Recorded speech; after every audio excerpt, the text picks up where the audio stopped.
Hello, I'm Marcus V. Calvert, and welcome to Tales Unlimited, the disturbing thought of the day. All right, you slip in to this estate. It takes you a huge chunk of night. Normally, you would slip in, kill somebody, get out, but no, you've been ordered to send a message. You kill the guards, you kill the dogs, you kill the help, you disable the security, you disable um, all the different like verification systems, and basically have people off site loop them so no one outside off site knows that there's anything awry. So when like every 15 minutes, people listening off site hear guards checking in, that sort of thing. Guards are dead. You handle that. You slip inside. You kill everybody in this mansion, like a 20-bedroom mansion, except for the owner.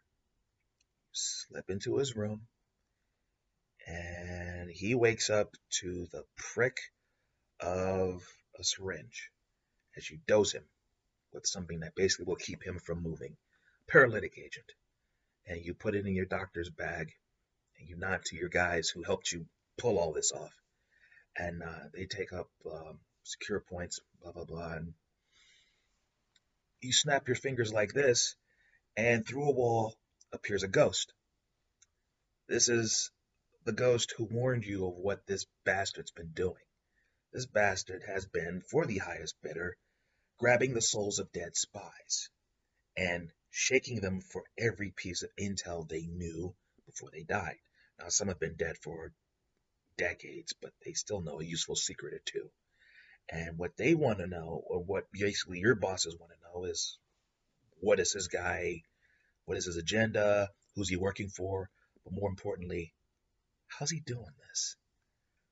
I mean, being able to conjure up dead people is a very useful trick. And if there's a quick and efficient way to do it, I mean, there'd be some guys in, I don't know, Afghanistan, for example, who would love to use this on the Taliban. Why interrogate when you just shoot somebody, pull the soul, and just.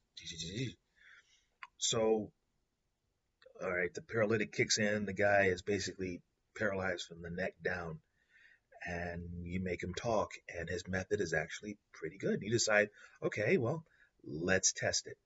On, grab his kid. No, no, no, please, no. Um, his kid was in a boarding school. She was, retrieved, and basically, based on his instructions, you put a bullet in her and you conjure up her spirit. And his logic, I mean, you're basically saying, okay, look, if you don't tell us exactly how this is done correctly, we will find everybody else in your family and kill them too. But hey, you just lose a child. It's bad. I can actually hear this conversation going on. It's bad, but there are worse ways. Like an Owen Wilson conversation, kind of dorky, polite, and sinister. So he kills this girl, this innocent girl, maybe 11 years old, in her school girl dress, pigtails and all. Boom, dead. And conjure up her spirit. It's like, wow, so it actually works. Okay, let's do the ritual thingy for her memories. You're looking off the notes, like da da da da da. Pull the memories out of her head. So, wow, that is fascinating.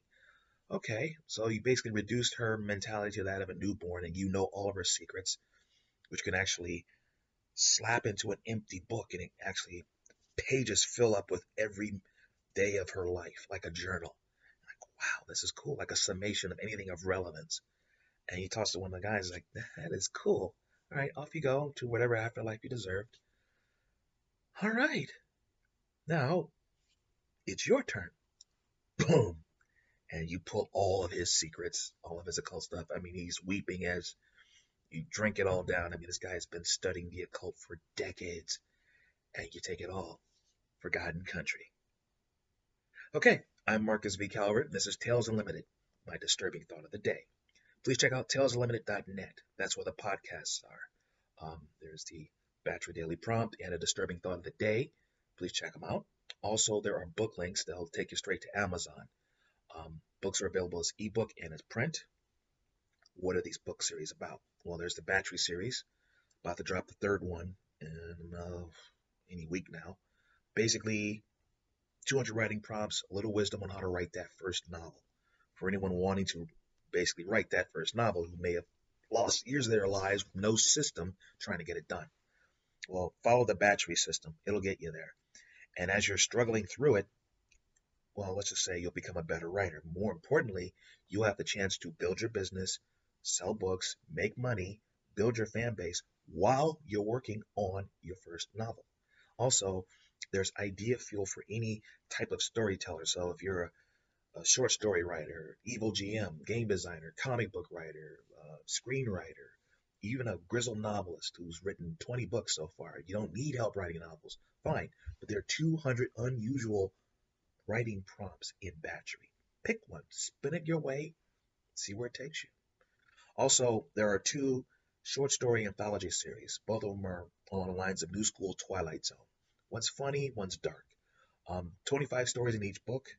The themes are unheroics about unlikely heroes saving the day. Like there is a mob hit on a judge's family during a birthday party. Who saves the day? A black French mime. Think Harley Quinn meets Cleopatra Jones, complete with afro. Her name is Afro Mime. And yeah, that's the light series. The dark one is the Book of Schemes, about schemes, diabolical, twisted, you name it. Okay, there's a judge who happens to be a telepath. She happens to be able to read minds and control them whenever she wants.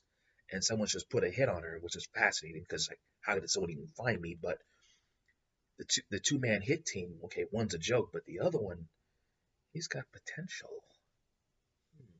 Skies could be the limit here. That's an example of how I write. Also, novel series. Think Sin City with superpowers. It's called I Villain.